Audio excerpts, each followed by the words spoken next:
The Chargers are extremely interested in Malik Nabers, as we all know by now, but the Malik Nabers train, it's starting to gain even more steam, and it's not just because this is smokescreen season and it's lying season. There is legitimate interest that we can actually track and verify if we do connect the dots. Obviously, the dot number one to connect is that literally every team in the NFL likes Malik Nabers. He's a great prospect. Make sure to like and subscribe if you do enjoy this content. It helps me out so much. And dot number two to connect is Joe Hortiz talking about the biggest challenge in scouting wide receivers. The one thing for wide receivers that's probably the biggest challenge is the mental aspect of the game, because again, you're getting a lot more coverages thrown at you, a lot more defensive concepts, and it's happening much faster.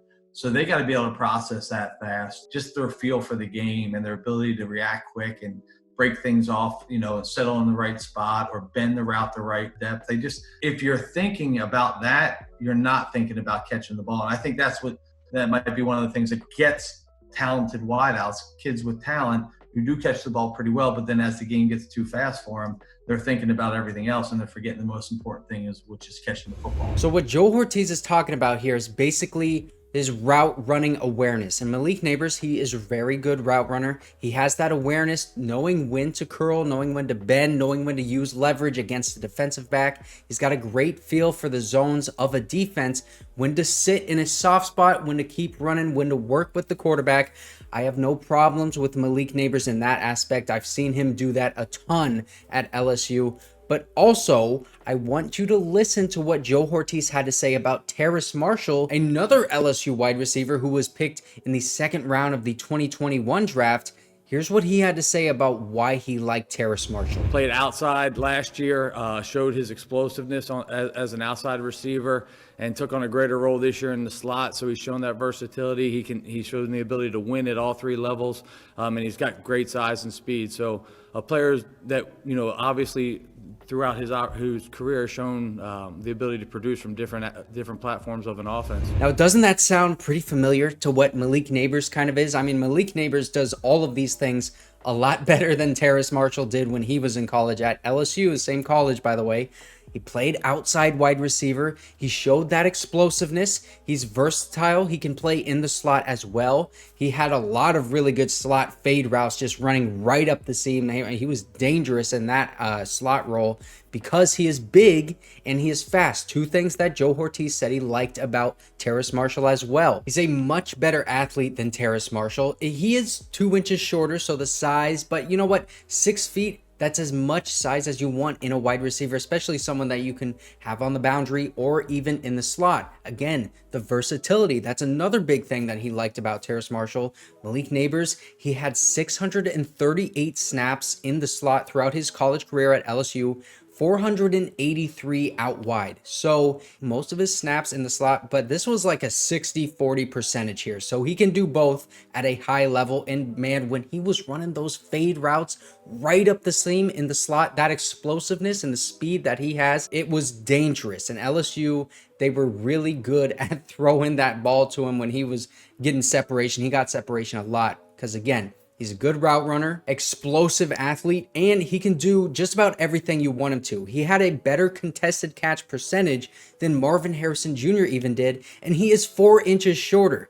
I think the reason why he did have a better contested catch percentage is because of his explosiveness. So it's not crazy to see and understand why some teams have Malik Nabers as wide receiver 1 on their board over Marvin Harrison Jr. And if we track what Joe Hortiz likes in a wide receiver and we compare Marvin Harrison Jr. and Malik Nabers in those areas that Joe Hortiz wants, the size and the speed, Marvin Harrison Jr., he is a bigger wide receiver at 6'4", 205. Malik Nabers is 6', 200. So he's got him beat in the size, but that speed, the athleticism, it definitely goes to Malik Nabers in that aspect. And on top of that, Marvin Harrison Jr., he only played 144 snaps in the slot in his career, 775 out wide. So you talk about that versatility to play in the slot or on the outside. You're going to get that way more with Malik Nabers than Marvin Harrison Jr. So that's another checkbox that Malik Nabers is getting that Marvin Harrison Jr. is not. And then catching the football. That was the most important thing that he said. Catching the football and having a good feel for the zone defense. Malik Nabers had 5 drops this past season. Marvin Harrison Jr., he had 6. So he has one more drop. I know it's kind of like a scratch, you know, it's just like a break even because it's so similar, but their drop percentage was actually very, very different. Marvin Harrison Jr. had an 8.2 drop percentage, while Malik Nabers had 5.3. So he had more targets and less drops than Marvin Harrison Jr. did this past season, while also having a better contested catch percentage. So the only area that Marvin Harrison Jr. has Malik Nabers beat in these categories that Joe Hortiz really prioritizes in wide receivers is the size. I think route running, they're both really good route runners. I would give the edge to Marvin Harrison Jr. just because he does everything like perfectly, but Malik Nabers, he's got the personality, he's got the mental aspect that you want, and he is already a really good route runner in his own right. Listen to this interview at the LSU Pro Day. Like you said, I'm a dog. I don't know where it come from, you know, when I'm out there on the field, you know, can't guard me. The defense can't stop me, no matter if they double me. You know, when I show enthusiasm out here, you know, doing what I do.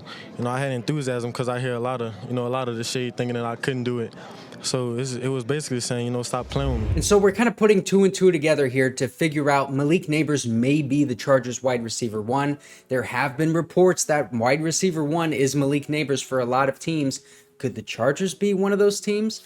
Well, there was this tweet that I keep pulling up in my videos, I know, but Mike on Twitter, you can see right here, during the scouting combine, he was hearing that Malik Nabers is the guy, or at least they had a ton of interest in Malik Nabers during the scouting combine, and he was the same guy that called out Zion Johnson could be the guy rather than a defensive tackle a couple years ago in the draft when no one was talking about it at that time. And there's also this tweet. Now, I don't know if this is, you know, totally accurate, but somebody said Joe Hortiz reportedly thinks that Malik Nabers is the best wide receiver that he has ever scouted.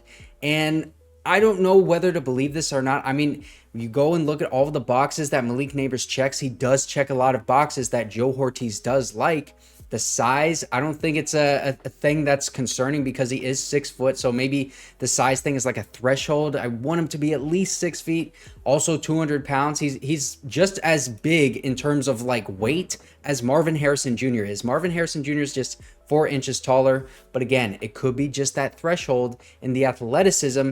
Malik Nabers just makes way up for it in the athleticism category with any sort of height that he could be lacking. So on top of all of the reports of Joe Hortiz being interested and then going back and looking at what he wants in a wide receiver and being able to track that directly to Malik Nabers, we also saw Joe Hortiz himself plus Sanjay Lal, the wide receivers coach at the LSU Pro Day, getting a hands-on look with Malik Nabers, but that was not it. They also set up a meeting to have him into the Chargers facility, and Malik Nabers, he was there when some of those other guys were there, like Justin Herbert, Jim Harbaugh, Joe Hortiz. I'm sure he met the whole gang. And I think Malik Nabers, I mean, just listening from that interview, he is a Jim Harbaugh dude, so check that box as well. He even said that he went out there at that LSU Pro Day with enthusiasm.